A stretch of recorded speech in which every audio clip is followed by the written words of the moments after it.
स्वागत है आप सभी का हमारे YouTube चैनल में। और आज हम डिस्कस करने वाले हैं मेजरमेंट्स एंड एक्सपेरिमेंटेशन से एक्सरसाइज 1C। शुरुआत करते हैं अपने सबसे पहले क्वेश्चन के साथ कि what is a simple pendulum. ये सिंपल पेंडुलम होता क्या है? Is the pendulum used in a pendulum clock simple pendulum. क्या ये जो पेंडुलम क्लॉक में हम लोग जिस पेंडुलम का इस्तेमाल करते हैं क्या वो सिंपल पेंडुलम होता है? Give reason to your answer. वजह बतानी है, होता है, नहीं होता है, क्यों नहीं होता है। तो सिंपल पेंडुलम होता क्या है? अ simple pendulum consist of a heavy point mass. एक हैवी पॉइंट मास रहता है लटकता हुआ, जिसको बॉब बोलते हैं। सस्पेंड किया जाता है, लटकाया जाता है from a rigid support by a massless inextensible string. ये आइडियल कंडीशन है, ऑलरेडी हम लोगों ने थ्योरी में डिस्कस कर लिया है। तो यहाँ देखो, ये रहा आपका सिंपल पेंडुलम। तो ये वो हैवी पॉइंट मास है जिसको लटकाया हुआ है, और ये जो है आपका रिजिड सपोर्ट होगा बिल्कुल, और ये इनएक्सटेंसिबल स्ट्रिंग होनी चाहिए और साथ में मासलेस। तो आइडियल कंडीशन है, प्रैक्टिकली हमको ऐसा मिलेगा नहीं। तो नो, जो हम लोग जो हम लोग पेंडुलम इस्तेमाल करते हैं क्लॉक के अंदर, वो आपका सिंपल पेंडुलम नहीं है, ठीक है। वो एक कैसा है? Compound pendulum. कंपाउंड पेंडुलम कैसा होता है? Which is a body capable of oscillating about a horizontal axis passing through it. यानी कि दिखा रहे हैं आपको डायग्राम से हम, एक मिनट। तो देखो, ये बिल्कुल ऐसे, ये डॉटेड लाइन से बना दिया मैंने। तो ये देखो ऐसा होता है पेंडुलम। तो ये थीटा डिग्री पे ये इधर आया, फिर ये देखो इधर जाएगा ऐसे, फिर ये इधर जाएगा ऐसे, ये थीटा डिग्री के साथ ही, और फिर ये इधर जाएगा ऐसे, ये थीटा डिग्री बनाता रहेगा, ठीक है। तो ये देखो इस तरीके से वो स्विंग करता है, ऐसे ऐसे ये चीज़ जाती है दाएं बाएं, ये इधर जाएगा, फिर ये ऐसा डंडी है ना, ऐसे थीटा लगा के, तो यही चीज़ इधर जाएगी, यही चीज़ इधर जाएगी हॉरिजॉन्टल एक्सिस पे। ये आपका जो पास कर रहा है हॉरिजॉन्टल एक्सिस से, ये उसी पे क्या करेगा? ऑसिलेट करेगा। तो ये आपका होता है कंपाउंड पेंडुलम, जो कि हम लोग की घड़ी में होता है। Define the term oscillation, amplitude, frequency and time period as related to a simple pendulum. तो ये सारी चीज़ें हम लोगों को यहाँ पे डिफाइन करनी है। वन बाय वन देखते हैं ऑसिलेशन क्या होता है। One complete to and fro motion of the pendulum is called an oscillation. To and fro motion पूरा का पूरा, ये बी दिख रहा है और ये सी दिख रहा है, बी से सी तक जाना, सी से बी तक आना, ये पूरा एक ऑसिलेशन हुआ। एम्पलीट्यूड क्या होता है? तो maximum displacement of the Bob from main position on either side. Maximum displacement यानी इसको कह रहा है, यानी ए टू सी या ए टू बी, ए टू सी और ए टू बी यहाँ लिखा भी हुआ है, और डिनोट होता है एम्पलीट्यूड ए से। फ्रीक्वेंसी क्या है? तो it is the number of vibration. Frequency क्या है? नंबर ऑफ वाइब्रेशन या फिर ऑसिलेशन, कितना ऑसिलेशन हुआ एक सेकेंड में, दैट इज़ नोन एज आपका फ्रीक्वेंसी। इसको डिनोट किया जाता है एफ से भी और एन से भी, इसकी यूनिट होती है हर्ट्ज और या फिर पर सेकेंड। टाइम पीरियड क्या होता है? तो it is the time taken to complete one oscillation, और एक ऑसिलेशन में जो टाइम लगा उसको कहा जाता है टाइम पीरियड। नेक्स्ट है कि draw a neat diagram of a simple pendulum, show on it the effective length of the pendulum and its one oscillation. Effective length बताया ही, ये length of string plus radius of the bob, इन दोनों को मिला के होगा ये आपका इफेक्टिव लेंथ। ऑसिलेशन देख लेते हैं है क्या, डायग्राम तो ड्रॉ कर ही दिया है। One complete to and fro motion of the pendulum is called one oscillation. यानी ए टू बी, यहाँ पे वन ऑसिलेशन है, वो मोशन है बॉब का, कहाँ से? O to A to B and then back from B to A, यानी जाना आना और फिर ओ ए तक जाना, ए से वापस ओ तक आना। Effective length of the pendulum is shown by L in the given figure, ठीक है। तो ये आपका इफेक्टिव लेंथ है यहाँ से यहाँ तक का, जिसमें लेंथ ऑफ स्ट्रिंग और रेडियस ऑफ द बॉब दोनों ही हम लोग लेंगे। Name two factors on which the time period of a pendulum depend. दो फैक्टर बताने हैं जिसके ऊपर टाइम पीरियड सिंपल पेंडुलम का डिपेंड करता है। इसके अलावा आपको क्या लिखना है? Right the relation for the time period in terms of the above named factor. जो फैक्टर आप लिखोगे उसके हिसाब से आपको रिलेशन भी लिखना है यहाँ पे। The factors on which time period of a simple pendulum depends, वो कौन है? आपने देखा है कि t is equal to 2 under root L by G. L क्या होता है? Effective length, G acceleration due to gravity. तो पहला यहाँ पे हो गया आपका, ये तो फॉर्मूला है, ये रिलेशनशिप है। तो पहला हम लोग देखते हैं कि यानी कि जो टाइम पीरियड है वो आपका डायरेक्टली प्रोपोर्शनल है रूट L के, या फिर कह सकते हो कि जो टाइम स्क्वायर है वो डायरेक्टली प्रोपोर्शनल है इफेक्टिव लेंथ के। और कैसे है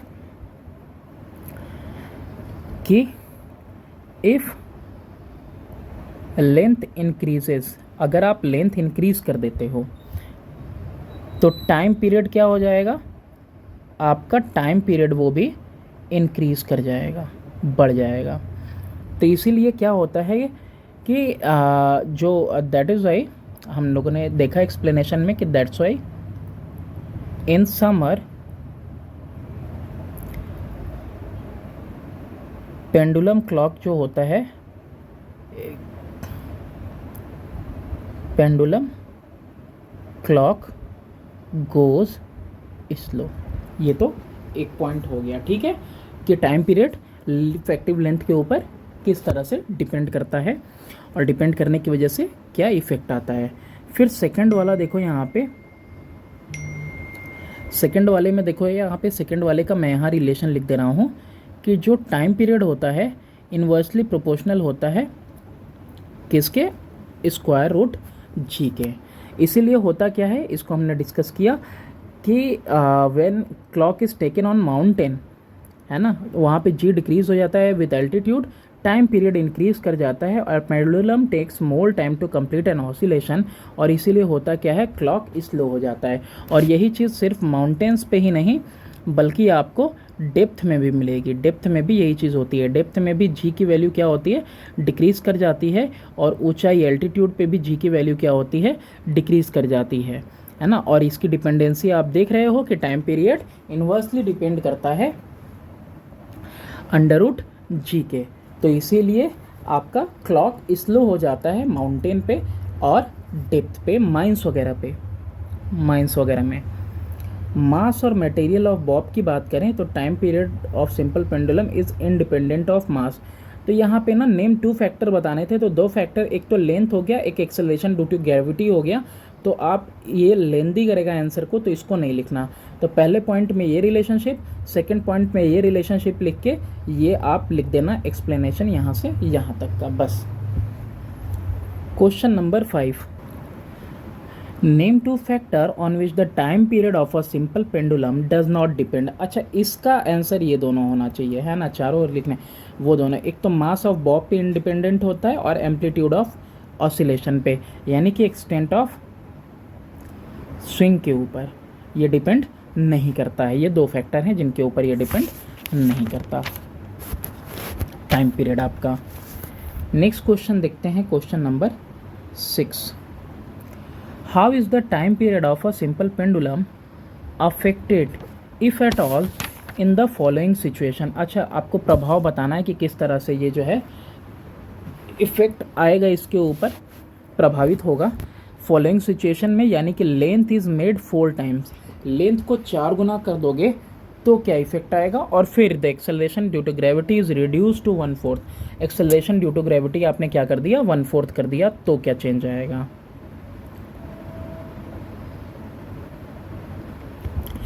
तो सबसे पहले हम लोग देखते हैं कि आपको एक रिलेशनशिप पता है। क्या रिलेशनशिप पता है? ए वाला करने जा रहे हैं। आपको एक रिलेशनशिप पता है कि time period is equal to 2 under root L by g होता है। अच्छा, अब क्या किया, लेंथ चेंज टू 4L, 4 गुना कर दिया ना आपने लेंथ को। तो अब नया वाला जो टाइम पीरियड होगा वो किसके इक्वल हो जाएगा, 2 अंडर रूट L की जगह पे क्या लिखेंगे, पहले तो सिर्फ L था लेकिन अब लेंथ को क्या किया, 4 गुना कर दिया, तो 4L अपॉन में G लिख देंगे। यहाँ से देखो 2 पाई तो हो गया, लेकिन 4 का आप 2 बाहर निकाल सकते हो, √L/g रह गया। अब एक 2 को बाहर ले लो ऐसे, और दूसरा वाला 2 पाई √L/g रहने दो। ये क्या हो गया, 2 इंटू ये जो 2 पाई √L/g है, एक्चुअली में क्या है, ये पहले वाला टाइम पीरियड है, और ये क्या है, नया वाला टाइम पीरियड। तो जो नया टाइम पीरियड होगा वो पुराने वाले के डबल हो जाएगा। यानी कि हम यहाँ पे लिख सकते हैं कि time period is double. Time period कितना हो गया आपका, डबल हो गया। नेक्स्ट इसके अंदर कौन सा था कि acceleration due to gravity is reduce to 1/4। अब यहाँ पे बी वाले में भी बात वही है कि सबसे पहले रिलेशनशिप क्या पता है आपको कि 2 पाई √L/g है। अब न्यू वैल्यू ऑफ ग्रेविटी, नई वैल्यू ग्रेविटी की कितनी आ गई, इज g/4, ये फोर्थ हो गया। तो therefore new time period, T dash का मतलब ही है हमारा न्यू टाइम पीरियड, इस वाले बी वाले कंडीशन में वो इक्वल हो जाएगा 2 पाई के √L, और यहाँ पे g/ क्या हो जाएगा, 4 हो जाएगा। अच्छा ये भी तो वही जाएगा, बिल्कुल सेम टू सेम हो रहा है ये भी, क्योंकि 2 पाई यहाँ पे जो डिनोमिनेटर में 4 है ये ऊपर चला जाएगा, 4 इंटू L/g हो जाएगा।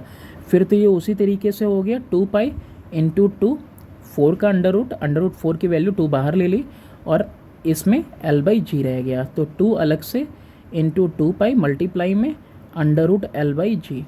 ये जो वैल्यू है आपकी, ये वैल्यू एग्जैक्टली है क्या, पुराना वाला टाइम पीरियड। तो नया वाला टाइम पीरियड क्या हो जाएगा, पुराने वाले के डबल हो जाएगा। तो यहाँ पे भी क्या हो रहा है, प्रभाव क्या पड़ रहा है, time period is double, time period जो है डबल हो जा रहा है। नेक्स्ट क्वेश्चन है क्वेश्चन नंबर 7 कि how are the time period t and frequency f of an oscillation of a simple pendulum related. अरे तो भाई इसको हम लोगों ने देखा ना, time period of a simple pendulum is the reciprocal of its frequency, यानी कि t is equal to 1/f, ये रिलेशनशिप हम लोगों ने देखा था। तो कभी भी क्वेश्चन आंसर से पहले एक्सप्लेनेशन की वीडियो ज़रूर देखें जाकर प्लेलिस्ट में। How do you measure the time period of a given pendulum, time period किसी गिवन पेंडुलम का हम लोग कैसे मेज़र करेंगे। Why do you note the time for more than one oscillation, और एक ऑसिलेशन से ज़्यादा के लिए आप टाइम क्यों नोट करते हो। जैसे हम लोगों ने एक्सपेरिमेंट किया था तो 20 ऑसिलेशन का टाइम हम लोग नोट डाउन कर रहे थे। To measure the time period of a given pendulum, bob is slightly displaced from its mean position and is then released. ठीक है, ये ऐसे आपने इसको लिया और फिर आप इसको रिलीज़ कर दोगे तो फिर ये इस साइड भी जाएगा, इस तरीके से सिंपल पेंडुलम में। It begins to move to and fro, अब ये टू एंड फ्रो मोशन में जाएगा about its mean position in a vertical plane along with the string, string के साथ दाएं बाएं घूम रहा है। Now T for 20 complete oscillation is noted with the help of stopwatch. आप इसका जो ऑसिलेशन मतलब यहाँ ए से लेके बी तक जाना, बी से लेके ए तक जाना, ये एक ऑसिलेशन। तो ऐसे ही 20 ऑसिलेशंस आप गिनोगे और स्टॉप वॉच से काउंट करना है कि कितना टाइम लगा। तो जो आप डिवाइजन करोगे, t is then divided, t को डिवाइड करेंगे किससे, 20 से, जितना टाइम लगा उसको 20 ऑसिलेशन से डिवाइड करेंगे तो आपको मिलेगा time period. Time for number of oscillation more than 1 is noted, तो एक से ज़्यादा क्यों नोट किया जाता है, बिकॉज लीस्ट काउंट जो होता है स्टॉप वॉच का या तो 1 सेकेंड होता है या तो आधा सेकेंड होता है। तो it can not record for the time period of 0.2 और 1.3 सेकेंड और 1.4 सेकेंड। तो it is made possible by noting the time for 20 oscillation और मोर देन इट। समझ में आया, एक ऑसिलेशन का अगर लेते तो या तो वो 1 सेकेंड नाप सकता है या तो वो आधा सेकेंड नाप सकता है, लेकिन इन दोनों के बीच की वैल्यू वो नाप नहीं सकता है। तो इसीलिए एक ऑसिलेशन के बजाय हम लोग क्या करते हैं, मोर देन 20 या 20 ऑसिलेशंस लेते हैं ताकि हम लोगों को और प्रिसाइज वैल्यू मिल सके। नेक्स्ट है कि how does the time period T of a simple pendulum depend on its length होना चाहिए। यहाँ पे draw a graph showing the variation of T with I. T का वेरिएशन आई नहीं है ये, बल्कि एल होगा लेंथ के साथ।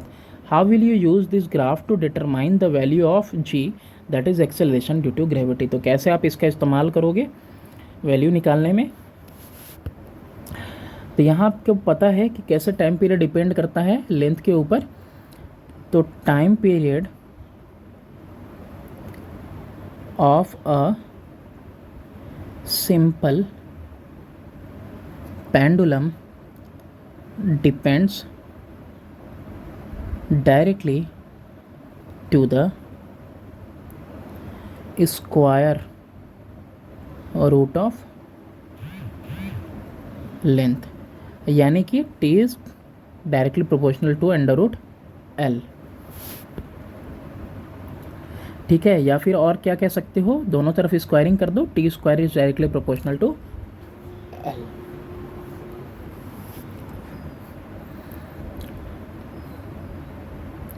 और L बाई टी स्क्वायर होता क्या है, इज कांस्टेंट। तो ये इस तरीके की डिपेंडेंसी है टाइम पीरियड का इसके साथ। तो टाइम पीरियड और लेंथ का हमने यहाँ पे ग्राफ बनाया है टी रूट एल का। ठीक है, टी रूट एल का यहाँ पे ग्राफ बनाया है। तो अगर ये हम ग्राफ प्लॉट करते हैं और वाई एक्सिस पे हमने टाइम पीरियड लिया हुआ है और जो आपका लेंथ है ना, उसको किस पे लिया हुआ है, हमने एक्स एक्सिस पे लिया हुआ है। तो करना क्या होगा, डिटरमाइन करने के value from g, take a point A on the line. A यहाँ पे ले लिया लाइन के ऊपर, ड्रॉ करना होगा, परपेंडिकुलर का साइन होगा यहाँ पे, परपेंडिकुलर ए बी बनाएंगे एंड ए सी बनाएंगे on X and Y axis. तो यहाँ पे देखो परपेंडिकुलर बना लिया, परपेंडिकुलर बना लिया। To find the corresponding values of under root L and T. तो अंडर रूट एल और टी का यहाँ पे हम लोगों को वैल्यू पता करना है। यहाँ से टी की वैल्यू निकलेगी और यहाँ से किसकी वैल्यू निकलेगी, अंडर रूट एल की वैल्यू निकलेगी। फिर कैलकुलेट करेंगे हम कैसे, वैल्यू ऑफ जी रिलेशन से। किस रिलेशन से, T is equal to 2 pi under root L by under root g. Under root by L by g वो भी ठीक है, अगर हम इसको under root L by g लिखते हैं तो वो भी सही है, अलग अलग लिखते हैं तो वो भी सही है। या फिर लिख सकते हैं जी इज इक्वल टू, तो ग्रेविटी की वैल्यू कैसे निकालेंगे, 4 पाई स्क्वायर एल अपॉन में टी स्क्वायर। अब ये कैसे आया, ये अगर पूछना चाहते हो तो भाई इसी में स्क्वायरिंग कर दो ना दोनों साइड, इधर भी स्क्वायरिंग कर दो, इधर भी स्क्वायरिंग कर दो। स्क्वायरिंग करोगे तो क्या आएगा, टी स्क्वायर आएगा equal to 4 pi square into L upon में जी आएगा, जी की वैल्यू निकालनी है, जी वहाँ रख दो, 4 पाई स्क्वायर एल अपॉन में टी स्क्वायर यहाँ आ गया। और बस यही तो आपका आ रहा है। तो क्या करेंगे हम यहाँ पे प्लॉट कर देंगे ग्राफ प्लॉट करने के बाद कोई भी पॉइंट ले लेंगे किसी पॉइंट पे जहाँ से पे निकालना है, तो उस पॉइंट ए को ले लेंगे, वहीं से परपेंडिकुलर गिराएंगे टाइम पीरियड पे, और वहीं से परपेंडिकुलर गिराएंगे हम अंडर रूट एल पे, जो कि एक्सेस पे हमने ले रखा है, और दोनों वैल्यूज़ हम यहाँ से कैलकुलेट कर लेंगे। तो जी की वैल्यू क्या होती है, इस रिलेशन से निकल जाएगी कि T square is equal to 4 pi square into L by g. दो पेंडुलम्स हैं ए एंड बी, ठीक है, हैव इक्वल लेंथ, दोनों इक्वल लेंथ के हैं, but their bob weighs 50 gram force and 100 gram force. दोनों बॉब का वजन जो है अलग अलग है। What would be the ratio of their time period? Give reason to your answer. आपको पता है कि जो टाइम पीरियड है वो उसका रिलेशनशिप क्या है, time period is equal to 2 pi under root L by g, ये है। और इस एक्सप्रेशन में क्या आपको कहीं वेट दिख रहा है बॉब का, नहीं दिख रहा है, ठीक है। तो since time period does not depend on weight of bob, therefore ratio of time periods will be equal to 1:1। Depend ही नहीं करता तो सेम टू सेम होगा। Question number 11, two simple pendulum A and B have length 1 meter and 4 meter respectively at a certain place, यानी 4 गुना कर दिया है। Which pendulum will make more oscillations in 1 minute explain your answer. यानी कौन सा ऐसा pendulum होगा ए और बी में से 1 मीटर वाला या 4 मीटर वाला जो ज़्यादा ऑसिलेशन करेगा 1 मिनट के अंदर, और आपको एक्सप्लेन भी करना है। आपने ये देखा कि जो टाइम पीरियड होता है एक सिंपल पेंडुलम का किसी भी जगह पे, वो कैसे दिया जाता है कि time period is equal to 2 pi under root L by g. यानी आप कह सकते हो कि टाइम पीरियड डिपेंड करता है अंडर रूट एल पे, यानी कि स्क्वायर रूट पे इफ़ेक्टिव लेंथ के। तो इसका मतलब क्या हुआ? इसका मतलब ये हुआ कि एक पेंडुलम जिसका स्मॉलर लेंथ होगा, पेंडुलम जिसका कि स्मॉलर लेंथ होगा 1 मीटर होगा, will have smaller time period. उसका टाइम पीरियड भी कम होगा। कम टाइम पीरियड का मतलब वो ऑसिलेशन कम टाइम में कंप्लीट कर लेगा। तो कम टाइम में ऑसिलेशन कंप्लीट करने का मतलब है कि 1 मिनट में ज़्यादा ऑसिलेशन करेगा। तो जो ए वाला है, ए वाला ये पहला वाला, इसका 1 मीटर है, और जबकि बी वाले का 4 मीटर है, तो ए वाला 1/4 है पेंडुलम बी के।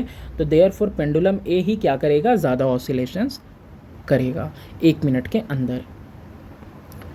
Question number 12, state how does the time period of a simple pendulum depend on length of pendulum, mass of bob, amplitude of oscillation and acceleration due to gravity. तो इसमें देखो कि time period जो है directly proportional होता है under root L के, independent होता है, मास ऑफ बॉब से कोई फ़र्क नहीं पड़ता है, एम्पलीट्यूड के ऊपर, एक्सटेंट ऑफ स्विंग के ऊपर भी कोई डिपेंडेंसी नहीं होती है, और यहाँ पे टाइम पीरियड इन्वर्सली प्रोपोर्शनल होता है अंडर रूट जी के। Question number 13, what is a seconds pendulum? Seconds pendulum क्या होता है? तो a pendulum which has a time period of 2 second is called seconds pendulum. यानी कि एक ऐसा पेंडुलम कि जिसको एक ऑसिलेशन पूरा करने में कितना टाइम लगता हो, ए से बी और B to A B plus B to A, ये टाइम ट्रैवल करने में कितना लगता हो, ये टाइम लगता हो इसको 2 सेकेंड, इतना ऑसिलेशन एक ऑसिलेशन में। तो इसको कहा जाता है सेकेंड्स पेंडुलम। इसको इस तरह भी कहा जाता है pendulum which completes 1 oscillation in 2 second. तो एक ऑसिलेशन 2 सेकेंड में, यानी ये कैसा पेंडुलम है? सेकेंड्स पेंडुलम है।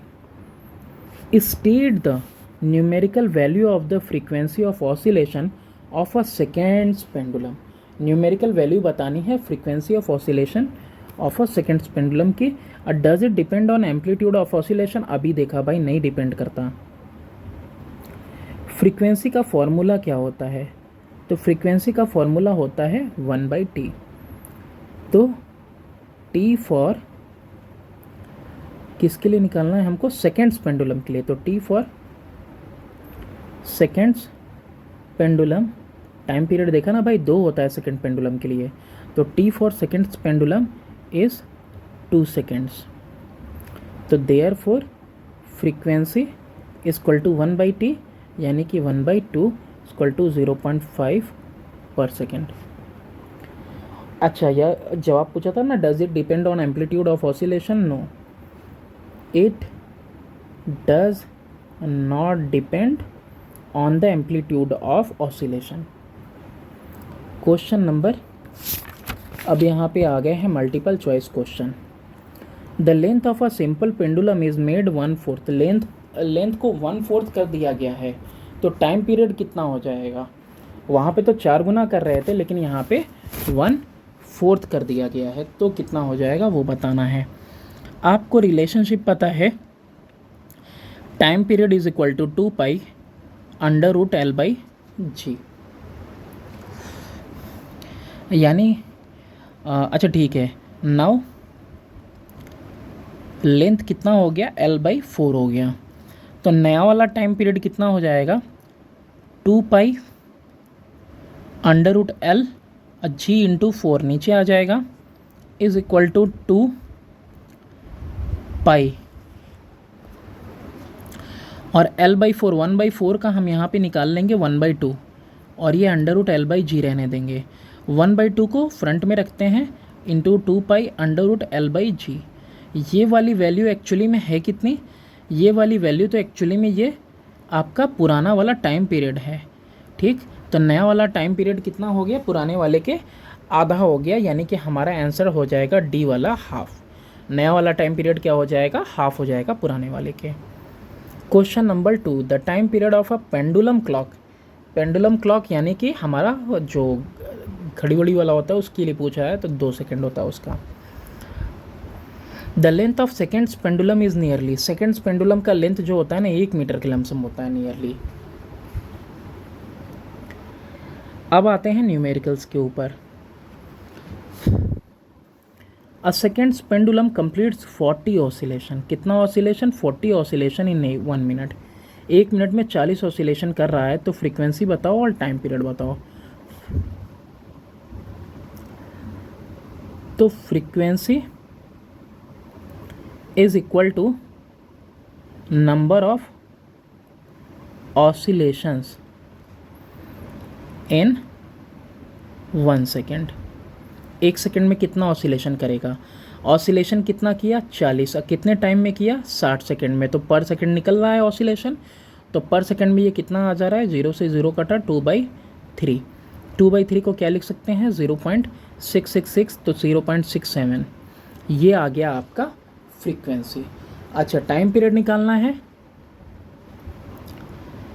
टाइम पीरियड कैसे निकलेगा,